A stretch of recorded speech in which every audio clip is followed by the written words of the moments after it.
Bonjour, je viens vous parler des bienfaits de l'activité physique sur la santé. Et évidemment, je suis éducateur sportif, donc assez bien placé pour vous en parler en toute modestie, mais en tout cas avec un intérêt majeur sur une activité physique. Alors, elle n'est pas forcément reliée effectivement à une activité de compétition ou de performance, mais plutôt sur la santé et effectivement tous les bienfaits qu'on peut en tirer. Alors, comment faire pour avoir une bonne forme physique? Eh bien, on procède par différentes méthodes et soins de façon finalement assez simple sans se compliquer l'existence. Alors, par exemple, commençons par le sommeil, dormir. Et oui, le sommeil est capital pour récupérer son énergie physique et mentale. Deuxièmement, s'hydrater. Comme une évidence, nous sommes constitués à plus de 70% d'eau. Et donc, évidemment, eh bien, de s'hydrater, nous allons éviter une contre-performance et surtout renouveler le capital hydrique que nous avons en nous. Et donc, l'élément clé, c'est l'eau pour notre santé. 3, une alimentation saine qui va évidemment de pair avec l'hydratation, puisque les aliments contiennent également de l'eau.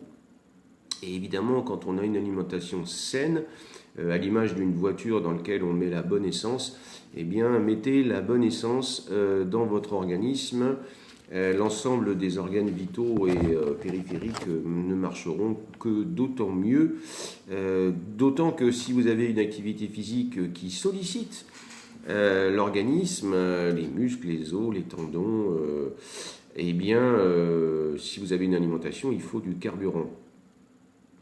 Faire du sport ou une activité physique booste le système immunitaire. Alors, sans rentrer évidemment dans des détails, eh bien, il est hyper intéressant effectivement de faire du sport pour développer ses qualités physiques, bien entendu, mais également par voie de conséquence, comme une évidence là aussi, eh bien, de booster son système immunitaire qui a évidemment, comme vous ne l'ignorez pas, beaucoup d'avantages dans le contexte dans lequel nous vivons, effectivement, pour lutter contre virus et autres bactéries, entre autres. Pratiquer la détente par la sophrologie, par exemple, la sophrologie relaxation, dont je suis évidemment des éléments, modestes éléments de diffusion. Et il existe évidemment plein d'autres méthodes de relaxation, donc pratiquer la détente. La sophrologie évidemment offre un relationnel entre le corps et l'esprit, couplé à l'hypnose d'ailleurs, et donne d'excellents résultats sur effectivement notre potentiel de confiance en soi, d'estime de soi et de détente par la même occasion pour gérer, entre autres, un des éléments clés et phares qui préoccupent nos sociétés maintenant et qui touche toutes les classes sociales, comment gérer le stress? Eh bien, en pratiquant la détente. Sortir vers l'extérieur, la nature, les loisirs, si vous le pouvez, d'une manière culturelle. Eh bien, évidemment, lorsque vous faites une activité physique vers l'extérieur, vous allez augmenter votre capacité à vous détendre davantage et vous faire plaisir dans votre quotidien, sans culpabilité, avec des résonances positives parce que vous êtes à l'extérieur. Donc vous allez mieux respirer et puis dans un environnement spatial plus grand, eh bien votre mental va s'améliorer plutôt que d'avoir affaire au quotidien à un environnement archi connu et dans lequel l'énergie ne circulera pas. Vous donnez également des objectifs et motivations tous les jours, dans le temps, au présent, bien sûr, le présent est le vrai pouvoir, mais aussi dans un futur proche. Ça là va renforcer vos motivations et donner un programme, entre guillemets, à votre cerveau pour se fixer des objectifs.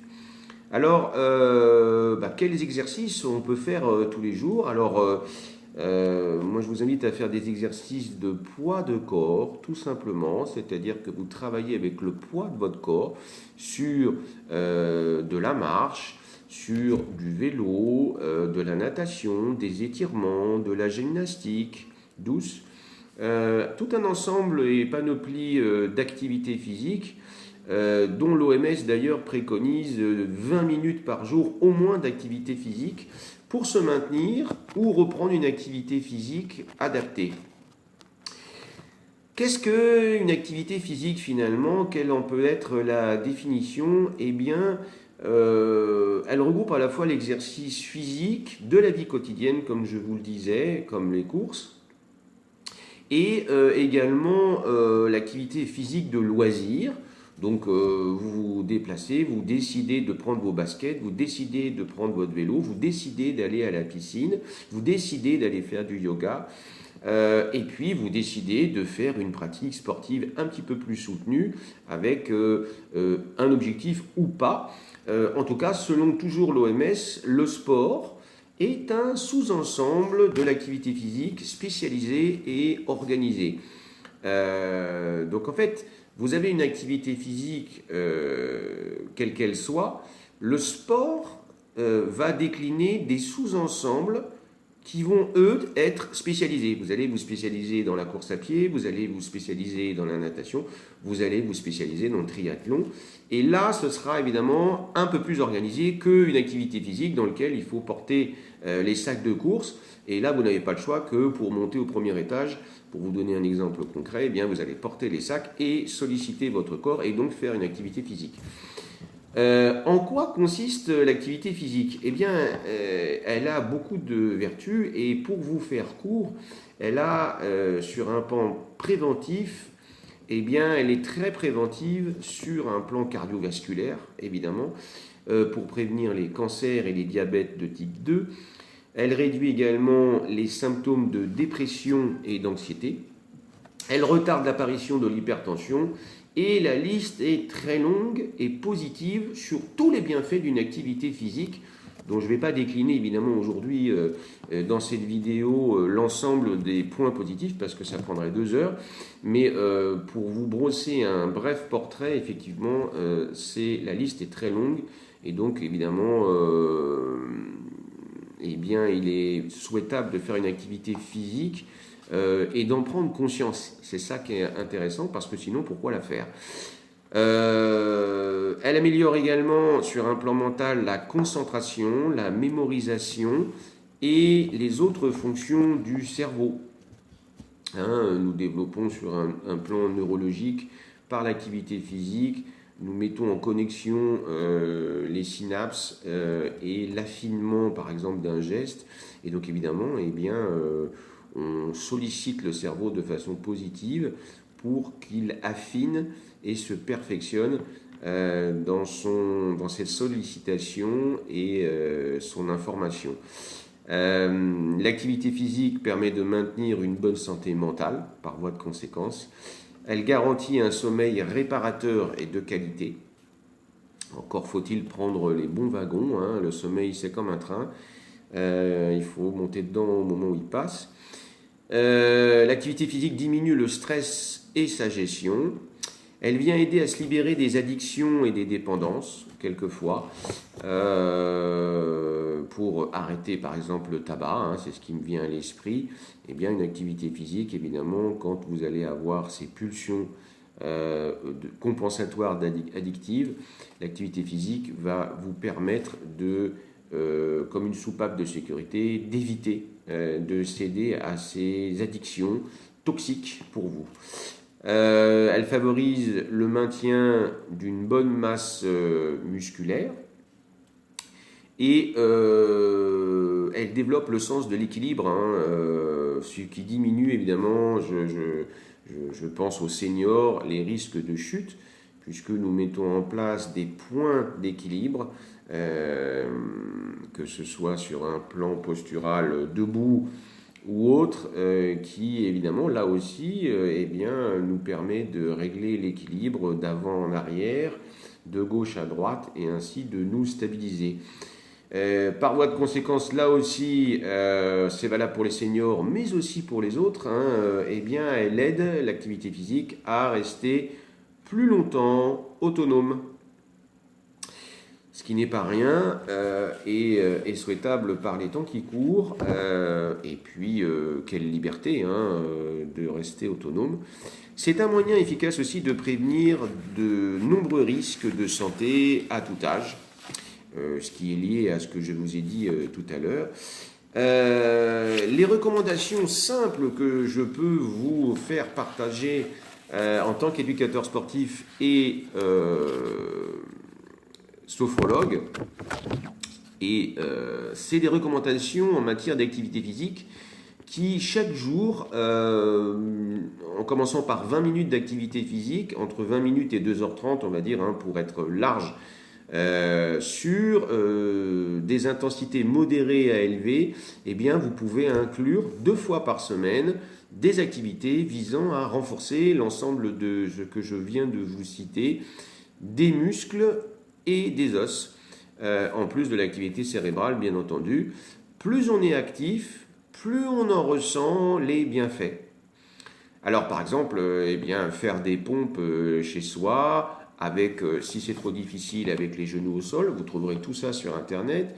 Des exercices de force, comme je vous le disais tout à l'heure, avec le poids de corps, des exercices de force qui utilisent le corps, ou le faire avec des bandes élastiques que vous trouverez dans les magasins spécialisés qui permettent, la bande élastique, eh bien, je tire sur mes élastiques et je le ramène, je tire, les mouvements sont à l'infini et avec la résistance de l'élastique, vous allez évidemment pouvoir renforcer des parties de votre corps sans avoir de choc, sans vous blesser. Le saut à la corde ou le cloche-pied, qui est très bien pour la voûte plantaire, le renfort de la cheville, l'équilibre et bien d'autres domaines. La course à pied, comme je vous disais tout à l'heure, attention à bien choisir les baskets. Et puis la pratique d'un sport comme la natation, le vélo, la gym douce, l'aquagym, l'aquabike. Alors évidemment, vous allez me dire que c'est beaucoup lié à l'eau, mais oui, dans l'eau, vous n'aurez pas de choc. Donc oui, super intéressant de travailler le sport terrestre et de l'associer dans l'eau à effectivement de l'aquagym, de l'aquabike, de la marche rythmée, des activités quotidiennes, des exercices de musculation douce, même assis, des étirements. Et je vous invite à effectivement, pour être actif, à choisir une activité que vous aimez et qui correspond à votre personnalité. Allez-y selon vos préférences, seul ou en groupe, à l'intérieur ou à l'extérieur, et fixez-vous un ou plusieurs objectifs. Vous détendre, corriger une posture, perdre du poids, relever un défi personnel, pour marquer votre territoire par une prise de conscience sensible et motivationnelle qui aide énormément dans le lien entre le corps et l'esprit et donne du sens à votre vie. Assurez-vous que vous avez les capacités physiques et financières. Certains sports, effectivement, nécessitent un investissement pour vous abandonner à l'activité choisie. Utilisez également un environnement immédiat comme lien d'entraînement. Se déplacer est une contrainte. Donc vous pouvez essayer de voir dans votre environnement immédiat comment vous pouvez faire une activité physique. Marchez dès que vous en avez l'occasion. Et puis concilier évidemment cette activité physique, j'y reviens, mais elle est incontournable, une alimentation saine et gourmande, non sucrée si possible, non grasse si possible, mais faites-vous plaisir sans vous priver, vous pourrez concilier une alimentation saine sans problème. Un mode de vie sans tabac, j'y reviens, car là, quand je vois certains fumeurs qui veulent pratiquer le sport, eh bien évidemment, sans jugement particulier, mais c'est totalement antinomique. Et ça ne correspond pas sur une prise de conscience à quelque chose de logique, parce que le tabac n'a rien à faire dans notre corps. Prendre enfin des habitudes saines de vie faciles. L'activité physique a des bénéfices énormes sur notre santé. Alors, je terminerai évidemment sur qu'est-ce que la sophrologie peut faire et peut octroyer comme atout et comme but dans l'activité physique. Eh bien, par exemple, la récupération mentale. Les techniques sophroniques utilisent la relaxation musculaire et mentale. Celle-ci permet une mise en repos de l'organisme et une bonne récupération à l'issue d'un effort physique ou d'une journée stressante par exemple. Elle améliore également la qualité de sommeil, plus profond, plus récupérateur, qui vous revitalise et vous rend plus dynamique et performant dans la journée. Elle améliore également la sophrologie, les développements des fonctions des deux hémisphères cérébraux. Alors sans rentrer dans les détails, eh bien ici la sophrologie poursuit un double objectif. Quand vous faites une activité physique, vous sollicitez votre système nerveux et d'une manière intellectuelle, eh bien ça travaille contre toute attente. Probablement je ne vous apprends rien, mais il est très intéressant de voir que nos facultés intellectuelles se développent lorsque nous pratiquons une activité physique. Et la sophrologie vient y coupler effectivement parce qu'elle poursuit ici un double objectif, d'augmenter le pourcentage de neurones que nous utilisons. Apparemment, nous n'utilisons que 10% de nos neurones. Ça vaut le coup d'utiliser les 90% autres. Et puis, elle facilite le passage des informations justement en séance d'une hémisphère à une autre pour développer les fonctions hémisphériques droites, celles de la créativité et de l'intuition, face à la rationalité bien commune dans notre société. 3. Dans les buts de la sophrologie, eh bien, elle permet l'épanouissement de la personnalité par la prise de conscience sensible de nos plans physiques, psychiques et émotionnels. Alors, l'intérêt est de créer de l'harmonie sur les 3 axes en intégrant son schéma corporel. Le schéma corporel, c'est de savoir où se place mon corps dans le temps et dans l'espace, par exemple, lorsque je fais un mouvement. Et quand j'en ai conscience, eh bien, la confiance arrive en moi et j'arrive évidemment dans la confiance en moi et le gestuel de ce schéma corporel, eh bien, j'arrive enfin à gérer mes émotions dans un équilibre harmonieux. La sophrologie aide aussi à devenir plus conscient, comme je vous le disais à l'instant, pour toucher et venir toucher le subconscient, qui est notre armée psychique que nous devons mobiliser au quotidien dans toutes les dynamiques de changement pour atteindre, par exemple, et rester sur le thème, des objectifs liés à une activité physique et plus spécifiquement à une activité sportive ciblée. La sophrologie aide au développement de la pensée positive. Alors là, évidemment, apprendre à penser positivement. Quand nous faisons des séances, eh bien, notre regard change complètement sur le monde et nous-mêmes. Et par voie de conséquence, évidemment, ça modifie profondément notre comportement et permet de mieux vivre et donc de nous adapter aux aléas de la vie. Enfin, cette sophrologie et ces séances nous aident dans la protection contre un stress exagéré. La gestion du stress est un allié stimulant de l'énergie vitale et la créativité. On apprend donc ainsi à être conscient des réactions organiques de notre corps qui accompagnent le stress et à les maîtriser. Joint à l'activité physique, bien entendu, l'ensemble complexe de libération chimique vers notre organisme aura des bénéfices énormes et viendra harmonieusement s'accoupler avec les protections contre le stress. L'activité physique élimine le stress, oui, et permet de le gérer.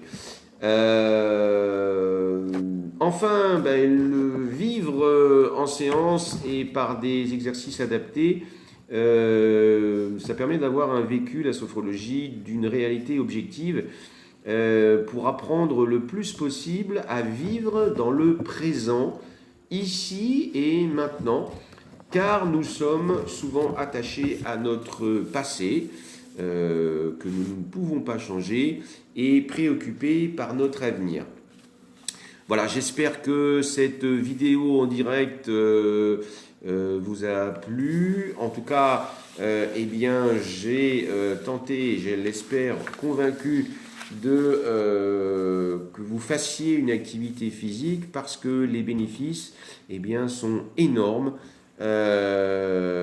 pour vous, votre entourage, et par voie de conséquence font résonance de façon positive dans votre quotidien et également dans un futur proche et voire plus lointain, quand on fait la liste, eh bien, bougez. J'ai envie de vous dire bougez, méditez, pratiquez et portez-vous bien.